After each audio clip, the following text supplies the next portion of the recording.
Hello everyone welcome to study shortcuts here study becomes easier. ਤਾਂ ਆਪਾਂ ਪਹੁੰਚ ਚੁੱਕੇ ਹਾਂ ਪੰਜਾਬ ਯੂਨੀਵਰਸਿਟੀ ਚੰਡੀਗੜ੍ਹ ਦੇ ਆਫੀਸ਼ੀਅਲ ਵੈਬਸਾਈਟ ਤੇ, ਜਿੱਥੇ ਆਪਾਂ ਦੇਖ ਸਕਦੇ ਹਾਂ ਨਵਾਂ ਨੋਟੀਫਿਕੇਸ਼ਨ 30 ਜਨਵਰੀ ਦਾ ਜਿਹੜਾ ਹੁਣੇ ਉਹਨਾਂ ਨੇ ਜਾਰੀ ਕੀਤਾ ਹੈਗਾ, ਉਹ ਪਾਇਆ ਹੋਇਆ ਕਿਸ ਚੀਜ਼ ਨਾਲ ਰਿਲੇਟ ਕਰਦਾ ਇਹ ਹੈ conduct of practical examination through online mode Feb 2021। ਆਪਾਂ ਨੂੰ ਪਤਾ ਹੈ ਐਗਜ਼ਾਮੀਨੇਸ਼ਨ ਜਿਹੜੇ ਚੱਲ ਰਹੇ ਹੈ ਉਹ ਸਮੈਸਟਰਸ ਦੇ ਫਸਟ ਸਮੈਸਟਰ ਦੇ ਤੇ ਔਰਥ ਸਮੈਸਟਰ ਦੇ ਫੈਬ ਦੇ ਵਿੱਚ ਜੋ 15 ਫਰਵਰੀ ਤੋਂ ਸ਼ੁਰੂ ਹੋ ਰਿਹਾ, ਫਸਟ ਸਮੈਸਟਰ ਦੇ 8 ਮਾਰਚ ਤੋਂ ਸ਼ੁਰੂ ਹੋ ਰਿਹਾ।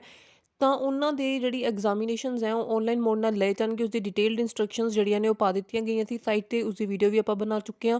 ਉਸਦਾ ਲਿੰਕ ਤੁਹਾਨੂੰ ਡਿਸਕ੍ਰਿਪਸ਼ਨ ਬਾਕਸ ਦੇ ਵਿੱਚੋਂ ਮਿਲ ਜਾਏਗਾ। ਅੱਜ ਜਿਹੜਾ ਨੋਟੀਫਿਕੇਸ਼ਨ ਆਇਆ ਉਹ ਹੈ ਪ੍ਰੈਕਟੀਕਲ ਐਗਜ਼ਾਮੀਨੇਸ਼ਨ ਦੇ ਨਾਲ ਰਿਲੇਟਡ। ਤਾਂ ਦੇਖਦੇ ਹਾਂ ਕੀ ਕੁਝ ਇਸ ਦੇ ਵਿੱਚ ਲਿਖਿਆ ਹੋਇਆ। ਵੀਡੀਓ ਨੂੰ ਸ਼ੁਰੂ ਕਰਨ ਤੋਂ ਪਹਿਲਾਂ ਜੇ ਤੁਹਾਨੂੰ ਮੇਰੇ ਚੈਨਲ 'ਤੇ ਪਹਿਲੀ ਵਾਰ ਵਿਜ਼ਿਟ ਕੀਤਾ ਤਾਂ ਪਲੀਜ਼ ਇਸ ਨੂੰ ਸਬਸਕ੍ਰਾਈਬ ਕਰ ਲਓ, ਬੈਲ ਆਈਕਨ ਨੂੰ ਜ਼ਰੂਰ ਪ੍ਰੈਸ ਕਰ ਲੈਣਾ, ਜਿਸ ਨਾਲ ਤੁਹਾਨੂੰ ਆਉਣ ਵਾਲੀ ਸਾਰੀ ਲੇਟੈਸਟ ਵੀਡੀਓਜ਼ ਦੀ ਅਪਡੇਟ ਟਾਈਮ ਸਿਰ ਮਿਲ ਜਾਏਗੀ। ਫੇਸਬੁੱਕ 'ਤੇ ਵੀ ਤੁਸੀਂ ਫੋਲੋ ਕਰ ਸਕਦੇ ਹੋ, ਉਸਦਾ ਲਿੰਕ ਤੁਹਾਨੂੰ ਡਿਸਕ੍ਰਿਪਸ਼ਨ ਬਾਕਸ 'ਚੋਂ ਮਿਲ ਜਾਏਗਾ। ਤਾਂ ਸ਼ੁਰੂ ਕਰਦੇ ਹਾਂ ਇਸ ਵੀਡੀਓ ਨੂੰ, ਦੇਖਦੇ ਹਾਂ ਕੀ ਕੁਝ ਇਸ ਦੇ ਵਿੱਚ ਲਿਖਿਆ ਹੋਇਆ। ਹਾਂਜੀ, ਆਪਣੇ ਸਾਹਮਣੇ ਜਿਹੜਾ ਲੈਟਰ ਹੈਗਾ ਉਹ ਓਪਨ ਹੋ ਚੁੱਕਿਆ ਹੈ। ਆਪਾਂ ਦੇਖ ਸਕਦੇ ਹਾਂ ਪੰਜਾਬ ਯੂਨੀਵਰਸਿਟੀ ਚੰਡੀਗੜ੍ਹ ਦਾ ਇਹ ਜਾਰੀ ਕੀਤਾ ਗਿਆ ਲੈਟਰ ਹੈ। ਤੇ ਇਸ ਦੇ ਵਿੱਚ ਜੋ ਸਬਜੈਕਟ ਹੈ ਉਹ ਹੈ conduct of practical examination through online mode. ਤਾਂ ਆਨਲਾਈਨ ਮੋਡ ਦੇ ਥਰੂ ਹੀ ਪ੍ਰੈਕਟੀਕਲ ਐਗਜ਼ਾਮੀਨੇਸ਼ਨ ਕਰਵਾਏ ਜਾਣਗੇ। ਤਾਂ ਪੜ੍ਹਦੇ ਹਾਂ ਇਸ ਲੈਟਰ ਨੂੰ। In continuation of this office letter number dated 28/2021, all the principals and chairpersons are authorized to conduct the practical examinations of undergraduate and postgraduate। the practical examination undergraduate ਦੇ ਵੀ ਅਤੇ ਪੋਸਟ ਗ੍ਰੈਜੂਏਟ ਦੇ ਵੀ classes internally according to the given schedule. ਤਾਂ internally ਹੀ ਉਹਨਾਂ ਦੇ ਜਿਹੜੇ ਪ੍ਰੈਕਟੀਕਲ ਕਰਵਾਏ ਜਾਣਗੇ, ਆਨਲਾਈਨ ਮੋਡ ਦੇ ਥਰੂ ਕਰਵਾਏ ਜਾਣਗੇ। ਯੂਜੀ ਔਰ ਪੀਜੀ ਦੋਨਾਂ ਦੇ ਬਾਰੇ ਹੀ ਇਹ ਗੱਲ ਕੀਤੀ ਗਈ ਹੈ ਅਤੇ ਸ਼ੈਡਿਊਲ ਉਹਨਾਂ ਨੇ ਦਿੱਤਾ ਹੈਗਾ ਇੱਥੇ। ਤੇ ਇਸ ਸ਼ੈਡਿਊਲ ਦੇ ਅਕੋਰਡਿੰਗ ਜਿਹੜਾ ਉਹ ਪ੍ਰੈਕਟੀਕਲ ਐਗਜ਼ਾਮੀਨੇਸ਼ਨਸ ਕਰਵਾਏ ਜਾਣਗੇ। ਅੰਡਰ ਗ੍ਰੈਜੂਏਟ ਦੇ 3rd ਔਰ 5th ਸਮੈਸਟਰ ਦੇ ਜਿਹੜੇ ਪ੍ਰੈਕਟੀਕਲਸ ਹੈ ਉਹ 2 ਫਰਵਰੀ ਤੋਂ 6 ਫਰਵਰੀ ਦੇ ਵਿੱਚ ਕਰਵਾਏ ਜਾਣਗੇ। ਅਤੇ ਅੰਡਰ ਗ੍ਰੈਜੂਏਟ ਦੇ ਜਿਹੜੇ ਫਸਟ ਸਮੈਸਟਰ ਦੇ ਜੋ ਪ੍ਰੈਕਟੀਕਲ ਹੈਗੇ ਹੈ ਉਹ 22 ਫਰਵਰੀ ਤੋਂ 26 ਫਰਵਰੀ ਦੇ ਵਿੱਚ ਕਰਵਾਏ ਜਾਣਗੇ।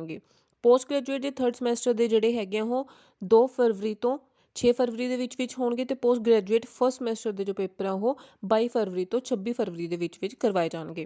This is further clarify that in odd semester BA BSc first 3rd and 5th general practical examinations only performing art subject, that is music instrumental, music vocal, music tabla, Indian classic dance, computer science, computer application, information technology, office management, fine arts, functional Hindi, functional English will be conducted। ਤਾਂ ਇੱਥੇ ਕਹਿਣਾ ਚਾਹੁੰਦਾ ਹੈ ਕਿ ਜਿਹੜੇ ਵੀ BA BSc ਦੇ first 3rd ਔਰ 5th general practical examinations ਹੈਗੇ ਆ ਜੋ ਆਰਟ ਸਬਜੈਕਟਸ ਦੇ ਨਾਲ ਰਿਲੇਟਡ ਹੈਗੇ ਆ ਉਹ ਕੰਡਕਟ ਕਰਵਾਏ ਜਾਣਗੇ। ਸਬਜੈਕਟਸ ਉਹਨਾਂ ਨੇ ਸਾਰੇ ਇੱਥੇ ਮੈਂਸ਼ਨ ਕੀਤੇ ਹੈ।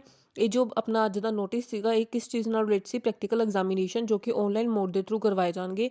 ਯੂਜੀ ਤੇ ਪੀਜੀ ਦਾ ਉਹਨਾਂ ਨੇ ਸ਼ੈਡਿਊਲ ਦਿੱਤਾ ਹੈਗਾ। ਯੂਜੀ ਦੇ ਜਿਹੜੇ 3rd ਔਰ 5th ਸਮੈਸਟਰ ਨੇ ਔਰ ਪੀਜੀ ਦੇ ਵੀ 3rd ਐਂਡ 5th ਸਮੈਸਟਰ ਹੈ ਉਹ ਹੈਗੇ 2 ਫਰਵਰੀ ਤੋਂ 6 ਫਰਵਰੀ ਦੇ ਵਿੱਚ ਕਰਵਾਏ ਜਾਣਗੇ। ਫਸਟ ਸਮੈਸਟਰ ਦੇ ਜੋ ਪ੍ਰੈਕਟੀਕਲ ਹੈ ਉਹ 22 ਫਰਵਰੀ ਤੋਂ 26 ਫਰਵਰੀ ਦੇ ਵਿੱਚ ਕਰਵਾਏ ਜਾਣਗੇ। ਇਹ ਸੀਗਾ ਜੀ ਨੋਟਿਸ ਜਿਹੜਾ ਕਿ ਪ੍ਰੈਕਟੀਕਲ ਐਗਜ਼ਾਮੀਨੇਸ਼ਨ PU ਨੇ ਜਾਰੀ ਕੀਤਾ ਸੀ ਕਿ ਪ੍ਰੈਕਟੀਕਲ ਐਗਜ਼ਾਮੀਨੇਸ਼ਨ ਆਨਲਾਈਨ ਇੰਟਰਨਲੀ ਕਰਵਾਏ ਜਾਣਗੇ। ਸ਼ੈਡਿਊਲ ਉਹਨਾਂ ਨੇ ਦੇ ਦਿੱਤਾ ਹੈ। ਤੇ ਆਈ ਹੋਪ ਤੁਹਾਨੂੰ ਵੀਡੀਓ ਵਧੀਆ ਲੱਗੀ ਹੋਏਗੀ। ਪਲੀਜ਼ ਇਸ ਨੂੰ ਲਾਈਕ ਕਰੋ, ਵੱਧ ਤੋਂ ਵੱਧ ਸ਼ੇਅਰ ਕਰੋ ਤੇ ਨਾਲ ਹੀ ਮੇਰੇ ਚੈਨਲ ਨੂੰ ਸਬਸਕ੍ਰਾਈਬ ਕਰ ਲਓ। Thank you.